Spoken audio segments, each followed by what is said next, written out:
ଥରେ ଗୋଟିଏ ମନ୍ଦିର ପୂଜକ ଭଗବାନଙ୍କୁ କହିଲା, ହେ ଭଗବାନ, ଆପଣ ଗୋଟିଏ ଜାଗାରେ ସବୁବେଳେ ବସୁଛନ୍ତି, କିଛି ବି କାମ ଆପଣ କରୁନାହାନ୍ତି, କିନ୍ତୁ ମୁଁ ସକାଳଠୁ ସନ୍ଧ୍ୟା ଯାଏ ସବୁଦିନ ସବୁବେଳେ ମୁଁ କାମ କରି ଚାଲିଛି। ଆପଣଙ୍କ ଜୀବନଟି ବହୁତ ସୁନ୍ଦର। ଗୋଟିଏ ଦିନ ପାଇଁ ମୋ ସ୍ଥାନକୁ ଆପଣ ଆସନ୍ତୁ, ମୁଁ ଆପଣଙ୍କ ସ୍ଥାନକୁ ଯିବି ଆଉ ଗୋଟିଏ ଦିନ ଟିକେ ଶାନ୍ତିରେ ବସି। ସେଇଠୁ ଭଗବାନ କହିଲେ, ତୁ ମୋ ସ୍ଥାନରେ ବସିପାରିବୁ ନାହିଁ, କାରଣ ଗୋଟିଏ ଜାଗାରେ ବସିବା ଭାରି କଷ୍ଟ। ତୁ ଏ କାମ କରିପାରିବୁ ନାହିଁ, ତୁ ବହୁତ କିଛି ଭୁଲ କରିବୁ।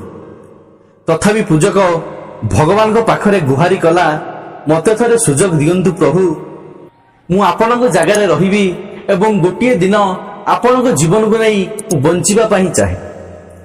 ଭଗବାନ ତ ପରମ ଶ୍ରଦ୍ଧାଳୁ, ସେ ଭକ୍ତଙ୍କ କଥା କେବେ ବି କାଟି ପାରନ୍ତି ନାହିଁ। ଭକ୍ତଙ୍କର ମନବାଞ୍ଛାକୁ ସେ କେବେ ବି କୁଠାରଘାତ କରିପାରନ୍ତି ନାହିଁ। ଭଗବାନ ଏବେ ପୂଜକକୁ କହିଲେ, ହଉ ଠିକ ଅଛି, ତୁ ଏବେ ମୋ ଜାଗାରେ ବସିବୁ, କିନ୍ତୁ ତା ପାଇଁ ଗୋଟିଏ ସର୍ତ୍ତ ଅଛି। ତୁ ଖାଲି ମୋ ଜାଗାରେ ବସିବୁ, କିନ୍ତୁ କିଛି କାହାକୁ କହିବୁ ନାହିଁ କି କିଛି ତୁ କରିବୁ ନାହିଁ, କାରଣ ଏଠାକୁ ବହୁତ ପ୍ରକାର ଲୋକ ଆସିଥାନ୍ତି। ସମସ୍ତଙ୍କର ଚିନ୍ତାଧାରା ଭିନ୍ନ ଭିନ୍ନ ପ୍ରକାର ହୋଇଥାଏ। ତେଣୁ ତୁ ସାଧାରଣ ମଣିଷ, ତୁ ସବୁ ସେ କଥା ବୁଝିପାରିବୁ ନାହିଁ। ତୁ କେବଳ ତୋ କଥାରେ ମୁଁ ରାଜି ହେଲି, ଯେହେତୁ ତୁ ମୋତେ ବହୁତ ଭକ୍ତି କରୁ, ମୋତେ ଶ୍ରଦ୍ଧା କରୁ, ମୋତେ ସ୍ନେହ କରୁ, ସେଥିପାଇଁ ତତେ ଗୋଟିଏ ଦିନ ପାଇଁ ମୋ ଜାଗାରେ ତତେ ବସିବା ପାଇଁ ଅନୁମତି ଦେଉଛି, କିନ୍ତୁ ମୋ ସର୍ତ୍ତଟିକୁ ସବୁବେଳେ ମନେ ରଖିଥିବୁ। ପୂଜକ ଜଣକ ଭଗବାନଙ୍କର ସବୁ ସର୍ତ୍ତ ମାନିବ ବୋଲି କହିଲା। ଏବେ ଭଗବାନ ତାକୁ ତଥାସ୍ତୁ ବୋଲି କହିଲେ ଏବଂ ପୂଜକ ଜଣକ ଗୋଟିଏ ଦିନ ପାଇଁ ଭଗବାନଙ୍କ ସ୍ଥାନରେ ବସିଲା। ତା ପରଦିନ ପ୍ରଥମ ଭକ୍ତଟିଏ ମନ୍ଦିରକୁ ଆସିଲା ଏବଂ ଭଗବାନଙ୍କୁ ପ୍ରଣାମ କଲା ଏବଂ 50,000 ଟଙ୍କା ଭଗବାନଙ୍କ ହୁଣ୍ଡିରେ ପକାଇଲା। ପରେ ତା ପର୍ସଟି ଅଜାଣତରେ ସେଇଠି ଖସି ପଡ଼ିଲା। ପଣ୍ଡିତ ଭଗବାନଙ୍କ ସ୍ଥାନରେ ବସିଛି, ତାକୁ କହିବାକୁ ଇଚ୍ଛା ହେଉଥିଲା, ରେ ଭକ୍ତ, ତ ପର୍ସ ଖସି ପଡ଼ିଲା, କିନ୍ତୁ ସେ କହିଲା ନାହିଁ, କାରଣ ତାକୁ ଭଗବାନ ମନା କରିଛନ୍ତି। ଗୋଟିଏ କଥା କହିଛନ୍ତି, ତୁ କେବଳ ଚୁପଚାପ ହିଁ ବସିବୁ। ସେଇ ଭକ୍ତ ଜଣକ ଯାଇସାରିବା ପରେ ପରେ ଆଉ ଜଣେ ଭକ୍ତ ଆସିଲେ। ଗୋଟିଏ ଟଙ୍କା ହୁଣ୍ଡିରେ ପକାଇ କହିଲା, ହେ ଭଗବାନ, ମୋର 50,000 ଟଙ୍କା ଦରକାର ଅଛି, ମୋତେ ଆଶୀର୍ବାଦ କରନ୍ତୁ।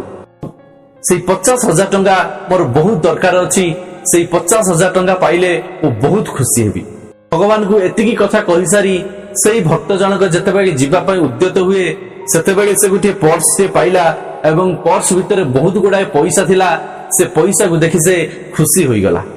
ଭକ୍ତ ଜଣକ ଏବେ ଭଗବାନଙ୍କୁ କହିଲା, ହେ ଭଗବାନ, ତୁ କେତେ ମହାନ, ସାଙ୍ଗେ ସାଙ୍ଗେ ମୋ ଦୁଃଖ ତୁ ବୁଝିଦେଲୁ। ଏକଥା ପଣ୍ଡିତ ଜଣକ ଭଗବାନଙ୍କ ସ୍ଥାନରେ ବସି ସବୁ ଦେଖୁଥାନ୍ତି, କିନ୍ତୁ କିଛି କହୁନଥାନ୍ତି, କାରଣ ଭଗବାନ ତାଙ୍କୁ ମନା କରିଛନ୍ତି, ତୁ କେବେ ବି କିଛି କାହାକୁ କହିବୁ ନାହିଁ। କିନ୍ତୁ ଭକ୍ତର ଏଇଭଳି ଆକ୍ଟିଭିଟିଜ ଦେଖି ପଣ୍ଡିତ ଜଣକ ଟିକେ ରାଗିଗଲେ ଏବଂ ମନେ ମନେ କହିଲେ, ଗୋଟିଏ ଟଙ୍କା ଦେଲୁ, 50,000 ଟଙ୍କା ନେଇଗଲୁ, ଚୋରଟା, ତୁ ଗୋଟିଏ ଠକଟା। କିନ୍ତୁ ଭଗବାନଙ୍କ ସର୍ତ୍ତ ରକ୍ଷା କରି ପଣ୍ଡିତ ଜଣକ କିଛି କହିପାରୁନଥିଲେ। ପରେ ଆଉ ଜଣେ ଭକ୍ତ ଆସିଲା, ତା ପରିବାର ସହ ସାଙ୍ଗରେ ଭୋଗ ଧରି ଆସିଥାଏ। ଭଗବାନଙ୍କୁ ପ୍ରଣାମ କରି କହୁଥାଏ, ପ୍ରଭୁ, ମୁଁ 15 ଦିନ ପାଇଁ ପାଣି ଜାହାଜରେ ଯିବି, ମୋତେ ଆଶୀର୍ବାଦ କର, ମୁଁ ଭଲରେ ଭଲରେ ଯାଇ ଭଲରେ ଭଲରେ ଆସେ। ଆସିଲେ ତୋ ପାଖରେ 108 ନଡ଼ିଆ ନିହାତି ଭୋଗ କରିବି। ଏତିକି ବେଳେ ପ୍ରଥମ ଭକ୍ତ, ଯାହାର ପର୍ସଟି ଖସି ପଡ଼ିଥିଲା, ସେ ପୋଲିସ ଧରି ଆସି ସେଇ ମନ୍ଦିରରେ ପହଞ୍ଚିଗଲା। ତୃତୀୟ ଭକ୍ତକୁ କହିଲା, ମୋ ପର୍ସ ଏଠି ଖସି ପଡ଼ିଥିଲା, ତୁମେ ତାକୁ ନେଇଯାଇଛ। ଏ ଭକ୍ତଟି ମନା କଲା, କିନ୍ତୁ ପୋଲିସ ଏ ଲୋକ ଉପରେ ସନ୍ଦେହ ହେଲା, ସେ ଜବରଦସ୍ତ କଲେ ପୋଲିସ ଷ୍ଟେସନ ଯିବା ପାଇଁ। ଏସବୁ କଥା ପୂଜକ ଭଗବାନଙ୍କ ସ୍ଥାନରେ ବସି ଦେଖୁଥିଲେ। ସେ ଆଉ ଜମା ସହିପାରିଲେ ନାହିଁ। ସେ କହିଲେ, ସମସ୍ତେ ରହିଯାଅ, ମୁଁ ଭଗବାନ, ମୁଁ ସବୁ କଥା ଦେଖିଛି ଆଉ ସବୁ କଥା ଶୁଣିଛି। ଏ ଲୋକ ପର୍ସ ନେଇ ଗୋଟିଏ ଭିକାରୀ ଆସିଥିଲା, ଗୋଟିଏ ଟଙ୍କା ଦେଇ 50,000 ଟଙ୍କାର ଗୋଟିଏ ପର୍ସଟିଏ ପାଇ ନେଇଗଲା। ପରେ ପୂଜକ ସେଇ ଲୋକର ଚେହେରା ବି ପୋଲିସକୁ କହିଲା। ପୋଲିସ ଏବେ ମନ୍ଦିରର ସିସିଟିଭି ଚେକ୍ କଲା ଏବଂ ସେଇ ଲୋକଟିକୁ ଆରେଷ୍ଟ କଲା। ଏ ଲୋକକୁ ପୋଲିସ ଛାଡ଼ିଦେଲା। ଏ ଭକ୍ତ ଜଣକ ଜଣେ ନାବିକ ଥିଲେ, ସେ ବି ଜାହାଜରେ ଗଲା। ଏ ତୃତୀୟ ଭକ୍ତ ଜଣକ ପେଶାର ଜଣେ ନାବିକ ଥିଲେ, ସେ ଏବେ ପାଣି ଜାହାଜରେ ଗଲେ। ଏବେ ସେଇ ଦିନର ସନ୍ଧ୍ୟା ହୋଇଗଲା। ଭଗବାନ ଆସିଲେ, ପୂଜକକୁ ପଚାରିଲେ, କହିଲେ ଦିନଟି କେମିତି କଟିଲା? ପୂଜକ ଏବେ କହିଲା, ମହାପ୍ରଭୁ ଆଜି ଦିନଟି ମୋର ଭାରି ଭଲରେ କଟିଛି। ମୁଁ ଆଜି ବହୁତ ବଡ଼ କାମ ଗୁଡ଼ାଏ କରିଛି। ଗୋଟିଏ ନିର୍ଦ୍ଦୋଷକୁ ରକ୍ଷା କରିଛି।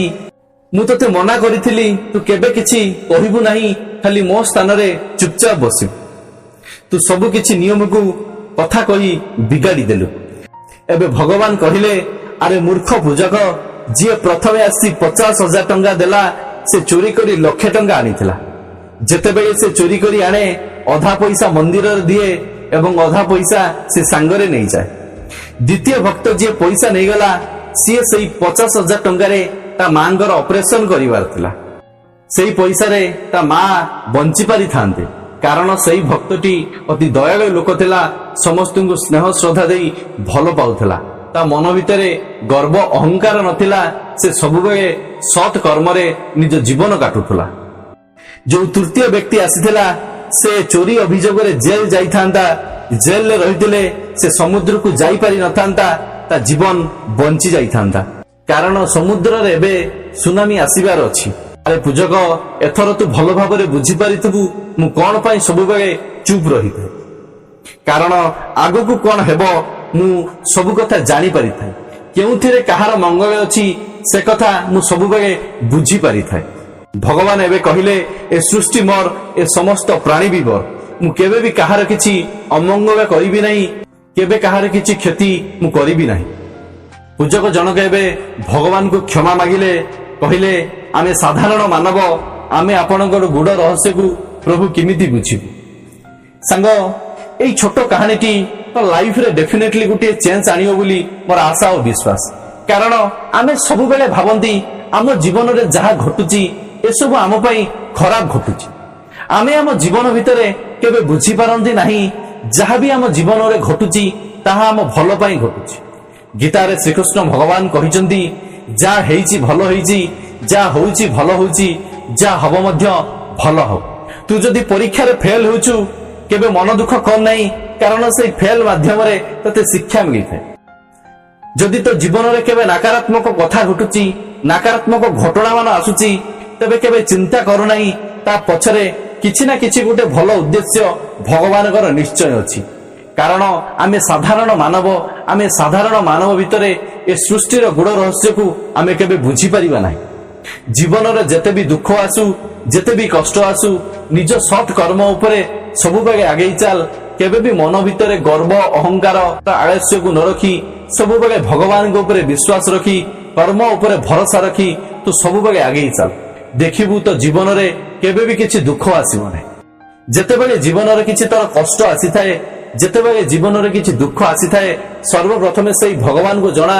କାରଣ ସେଇ ଜଗତର ନାଥ ଜଗନ୍ନାଥ, ସେ ହିଁ ହେଉଛନ୍ତି ଜଣେ ତୋର ସବୁ କଷ୍ଟକୁ, ସବୁ ଦୁଃଖକୁ ଯିଏ ଲାଘବ କରିପାରିବେ। ଆମେମାନେ ହେଉଛନ୍ତି ସାଧାରଣ ମଣିଷ। ଆମ ମନ ଭିତରେ ବହୁତ ଗୁଡ଼ାଏ ଖ୍ୱାଇଶ ଥାଏ। ଆମେ ଏଇଟା କରିବା, ସେଇଟା କରିବା, ଆମେ ଏମିତି କରିଥିଲେ ଭଲ ହୋଇଥାନ୍ତା, ଆମେ ସେମିତି କରିଥିଲେ ଭଲ ହୋଇଥାନ୍ତା, ମୋ ଜୀବନ ସହ ଏମିତି ହୋଇଥିଲେ ଭଲ ହୋଇଥାନ୍ତା। କିନ୍ତୁ ତା ପଛରେ ଆମ ପାଇଁ କେତେ ମଙ୍ଗଳ ଅଛି, କେତେ ଅମଙ୍ଗଳ ଅଛି, ସେଇ ଉପରବାଲା ହିଁ ଜାଣିଛି। ତେଣୁ ଭଗବାନଙ୍କ ପାଖରେ ହାତ ଟେକିଦେ ଏବଂ ଗୋଟିଏ କଥା ସୁସ୍ଥ ହୃଦୟରେ, ସୁସ୍ଥ ମସ୍ତିଷ୍କରେ କହ, ହେ ପ୍ରଭୁ, ଯାହା ଇଚ୍ଛା ତୋରି ଇଚ୍ଛା, ତୋରି ଇଚ୍ଛା ମୋ ଭିତରେ ପୂର୍ଣ୍ଣ ହଉ। ତୋର ଯାହା ଇଚ୍ଛା ମୋ ଜୀବନ ଭିତରେ ତାହା ହିଁ ଘଟୁ। ଏ ଜୀବନ ତାଙ୍କର, ଏ ଜନ୍ମ ତାଙ୍କର, ଏ କର୍ମ ତାଙ୍କର, ଏ ଧର୍ମ ତାଙ୍କର, ଏ ସୃଷ୍ଟି ତାଙ୍କର, ଆମେ ବି ତାଙ୍କର। ଯଦି ଜୀବନରେ କେବେ ତୋ ସହିତ କିଛି ଖରାପ ହୁଏ, କେହି ତୋତେ ଛାଡିକି ଚାଲିଯାଏ, କେହି ତୋତେ ଧୋକା ବି ଦିଏ, କେବେ ଚିନ୍ତା କରିବୁ ନାହିଁ, କାରଣ ତା ପଛରେ କିଛି ନା କିଛି ଭଲ ଉଦ୍ଦେଶ୍ୟ ଭଗବାନଙ୍କର ତୋ ପାଇଁ ନିଶ୍ଚୟ ଅଛି। ଆଶା କରେ এই ভিডিওটি তো মাইন্ড ভিতরে এক পজিটিভ থিঙ্কিং তৈরি করিবারে নিশ্চয় সহায়ক হব। সেথিপাই ভিডিওকে লাইক করিবু ସାଙ୍ଗସାଥି ସହ ସେୟାର କରିବୁ ଏବଂ ମୁଁ ଯେଉଁ ଶପଥ ନେଇଛି ଓଡ଼ିଶାର ୟଙ୍ଗ ଜେନେରେସନ ମାନଙ୍କୁ ମୋଟିଭେଟ କରାଇ ଏକ ସୁନ୍ଦର ଓଡ଼ିଶା ଗଠନ କରିବି ବୋଲି ସେଥିପାଇଁ ଭିଡ଼ିଓକୁ ଲାଇକ୍ ଏବଂ ଚ୍ୟାନେଲକୁ ସବସ୍କ୍ରାଇବ କରି ମୋତେ ଫୁଲ୍ ସପୋର୍ଟ ଦେବୁ।